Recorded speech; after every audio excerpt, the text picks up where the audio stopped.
Hello, good morning and welcome to Sports on the AM Show. My name is George Adu Jr. and we begin with issues here in the country.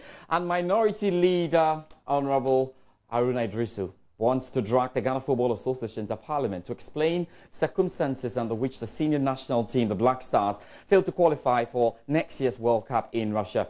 Now, the Black Stars finished third in CAF qualifying Group E behind Egypt and Uganda, and thus will, for the first time in 12 years, stay out of the Mundial. The Ghana FA is protected by FIFA regulations which ban government from interfering in its core business. But the Member of Parliament for Tamale South is determined to bring the association to book. But, Mr. Speaker, really looking at your committee's report, I have an issue with the chairman and the members of the committee. When it is success, you are happy to report, and I'm referring to page 7. You can tell us medals you won at National Under-20, Black Stars, Nigeria, FIFA Under-17. But they have failed to report on our inability to qualify for Russia 2018. Where? I say I've read where. Show it. I want to be educated. But, Mr. Speaker, whatever it is, we failed to qualify for a World Cup. Having appeared and having performed creditably well. And Mr. Speaker, sometimes our hands are tied that the GFA is independent. Independent of who? The GFA cannot be independent of Parliament or the people's representative. One of these days, I encourage the Committee of Youth and Sports of Parliament to hold the Ghana Football Association to give us a blueprint how they intend to improve the performance of all the national teams in all competitions in Ghana. Mr. Speaker, I'm sure last night many of our colleagues were watching, those who are Arsenal West Ham. What has made the Premiership exciting and what has made the English Premier one of the top ends? Yes, money, but charity begins at home. Well, we need a whole symposium to talk about how the Ghana Premier League can get even close to the English Premier League. But let's do some more stories here this morning. And as promised in the 2018 budget by Finance Minister Ken Ofori-Atta, a special committee to administer the sports fund was launched on the Accra by the Sports Ministry. Now, the setting up of the sports fund is expected to remove the bottlenecks that comes with funding sporting activities in the country and accelerate the growth of sports generally in Ghana. Joy Sports' Asari Bediako has a report. After the inauguration of the Committee for the proposed National Sports Development Fund, the Ministry of Youth and Sports has held a stakeholders consultative forum at the Accra International Conference Centre. The forum forms part of efforts to establish a fund for sports development and promotion. Youth and Sports Minister Isaac Isiama underscored the importance of sports to national development. For me, sports is for health, for fitness, and for productivity. That is it. I was in Cuba recently, and I was amazed to see that sports is taught as a compulsory subject right from the kindergarten to the university. Yes. That national consciousness, national awareness should be created now. That sports is indeed for progress and development. God, sports contributes to your health. Health is about productivity. Is that also? That's what we are saying. So if all of us are engaged in sports, we shall be healthy and productivity will be assured straight away. That's what we are saying. And GDP will grow. So sports contribution to GDP is something we want academia to help Ghana understand and appreciate. So the policymakers, when they are making laws, will also appreciate the need to put in more resources for sports development. Technical Director at the Youth and Sports Ministry, Dr. Emmanuel Osuansa, who was one of the speakers at the Sports Fund Consultative Forum, emphasized the need for sports to be seen as a big economic tool.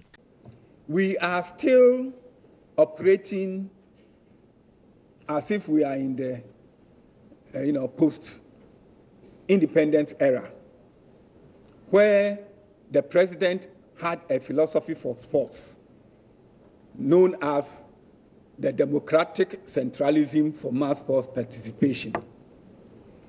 This was a philosophy whereby all planning and budgeting were targeted towards international competitions.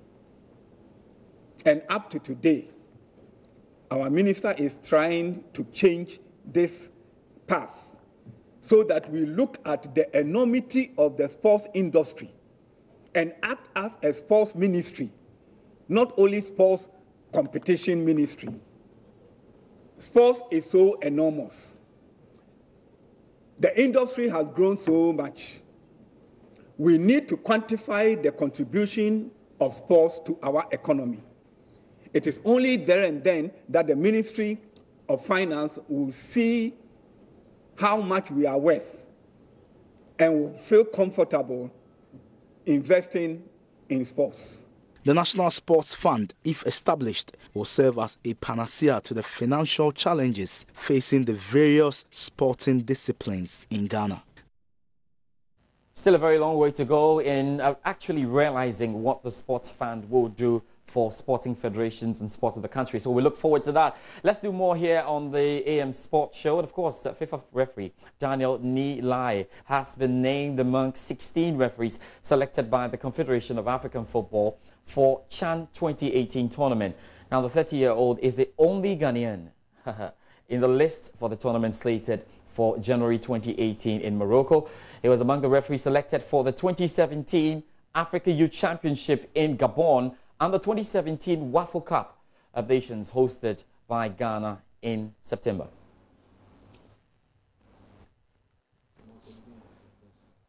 Well, that competition was to come, of course, next year, and Ghana is not a part of it, but we have to talk about the competition in which we're likely to find ourselves there. The National Under-17 team, the Black Maidens, are hoping they can qualify for the FIFA World Cup, to come next year. And the Black Maidens will play the Young Scorpions of Gambia in a return leg encounter on Sunday at the Cape Coast Stadium. The Maidens secured a 5-1 win in the first leg clash a fortnight ago in Gambia, and will be hoping to sink the Scorpions deeply in to gain that first step, getting around the qualification of the Under-17 World Cup. Now, despite the resounding victory, Maidens captain Mukarama Abdullahi says she's focused. Yes, I think the challenge is just being with my colleagues. Some are new, and you have to cope up with them, and the behavior towards me and them. I think our relationship is better. We are mingling, we are friends, so we talk and we do something together. Yes, please. Our preparation is just about the training you are giving us and the eating the food and our environment. I think the training is going on well, and we are coping up with the training. So our preparation is strong, and I think we can go and do something well. Go Maidens, we'll see what they do this weekend when they come up against the Gambians. Yeah, we'll play that game in Cape Coast. Let's move away from the local scene and talk some international sports. And we have to get into football there. All right, now to talk about the games to look forward to. I think quite a number of games. We'll be hearing from Gary Al-Smith later. On a subsequent bulletin to where we get to talk about the FIFA Club World Cup. The final will be expected tomorrow. It's Real Madrid who have won this a number of times up against Brazilian side Grêmio. We'll see what happens. They will hope to win this, really, and come back in the Spanish Liga to do or finish business, because it's important. Barcelona are running away with the Liga title, if you ask me, and it will be a good time for them to refresh and retreat and get back into action. But let's stay with the English Premier League, and Tottenham Hotspurs have a massive game against Manchester City. Now, this game, will be maybe the whole of the English Premier League against Man City. And while those count down, most people are counting down to which game Manchester City are likely to lose. This could be one of the potential games in which they lose. Tottenham Hotspur should be very excited with their improved form. Back-to-back wins has been very difficult for them at Wembley, but lately, in the last 3 games, they've been able to do that. And their coach, Mauricio Pochettino, and all their lads are very excited about that going to the weekend. Well, if you don't mind, you can check the record between Mauricio Pochettino and Pep Guardiola. If there's any manager who is good at beating Pep Guardiola, you should check out Mauricio Pochettino. They had the struggles all there while they were in the Spanish League, and you should check that when he was with Real Sociedad and did quite some fantastic job there. So let's see what happens when Tottenham Hotspur come up against Manchester City. But now time to go through the full fixture list for you. March day 18, and it's getting very, very close to serious matters and the stage of the season that really matters. And I think at this point, all managers are preparing, mentally a half-term report on what they've done so far. How about the fixtures for this weekend then? And we can get into that right now. Okay, so then we have Leicester City and Crystal Palace starting. These two teams have seen rejuvenation. It's easy to say. That's the word, and that's the theme word for them. Because Leicester City, since the troubles they had this season, have begun winning games, and it was great to see them win against Southampton. Crystal Palace can say the same. Very spirited game against Watford. So this is set to be an interesting game that will be leading the pack on Saturday. The games to look forward to. Chelsea will play Southampton. So Chelsea will be hoping that they can get something out of this, really. they must try and get a win. Southampton really gave Arsenal something to think about, but went flat against Leicester. Can they respond against Antonio Conte's Blues, who are slightly dispirited and not interested in the English Premier League, at least what he tells us. But you look at the difference between Chelsea and Manchester United, it's only 3 points. So Manchester United can keep worrying about the title. Chelsea will be worrying about the second spot, which they feel they can touch soon.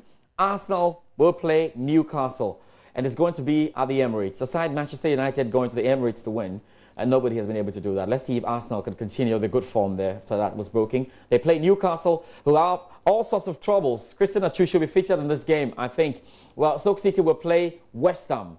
And one of the teams who are looking good and looking like they'll jump out of the relegation bracket, West Ham United, with David Moyes doing a great job. Let's see how they do, though, when they play Stoke City. Watford play Huddersfield, who were very disappointed against Chelsea. Easy to say that after good performances at home. Brighton play Burnley. Then the game of the day and of the weekend will be Manchester City versus Tottenham Hotspur. Takes place at the Etihad.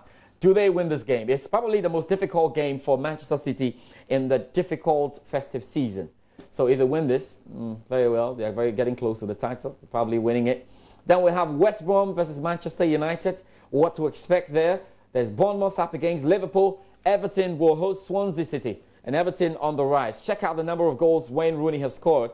And we're doing the analysis. Who was a better buy? Wayne Rooney to Everton or Romelu Lukaku to Manchester United? Well, okay, well, I know how the Manchester United fans feel when we talk about Lukaku. Anyway, he scored in the last game. And for those of you looking for the last time he scored, no problems at all. Let's get into La Liga right now. Barcelona will be looking forward to doing some more damage. Real Madrid are away at the FIFA Club World Cup. That means they have the chance to extend their lead to 8 points if they will. Sevilla will play Levante in a spirited game we will be seeing later. Athletic Bilbao will be up against Real Sociedad. There's Eibar up against Valencia. Atletico Madrid will play Alaves. Girona will play Getafe. Celta Vigo, Villarreal, who have... It's difficult to say they've given a good account of themselves this season, Villarreal. There's a lot in there. Las Palmas will play Espanyol. Then we see Barcelona up against Deportivo La Coruña. It's always a difficult game for Barcelona, but it's always one in which they've been able to come away with a result. Malaga play Real Betis. Levante will play Leganes. We can talk about the Italian Serie A shortly in what to look forward to there as well. And if you've not been paying attention to the Italian Serie A, you have to get into this because you look at the top 5, top 6, it's really interesting. And that's why AC Milan felt the pressure and they had to get Montella out and get in Gennaro Gattuso. He got his first 3 points. Let's see how far he can go there. So let's quickly do this right now.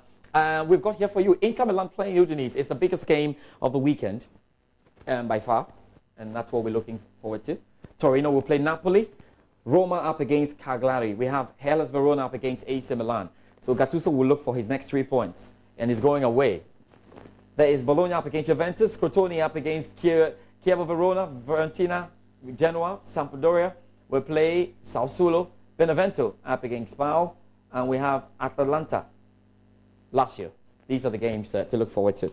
But you know, Inter Milan, Napoli are doing their job out there. Of course, there's a lot to expect in France. Paris Saint-Germain, they hope to get the wins as they go. And Monaco are giving them a massive run for their money. In the German Bundesliga, you know, Jupp Heynckes has done a very good job to ensure Bayern Munich are in almost an unassailable lead right now on the German Bundesliga table. Borussia Dortmund have a lot to do to overturn the season and make it work for them. RB Leipzig and the Reds are hoping that they can get this work out for them. So it's a very good weekend to look forward to. And that's how we wrap sports here on the AM show. My name is George Adu Jr. And you know, we came to you from digital address 0993344.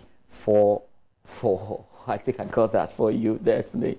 All right, so we'll be expecting more from you. And if you don't know where you are in terms of the digital address, you have to get to your Google Play Store and download the app. So I can take it for you again. This is ours, 0993341. My name is George Adu Jr. There's more coming up on the AM show. Till we meet on Monday, be good.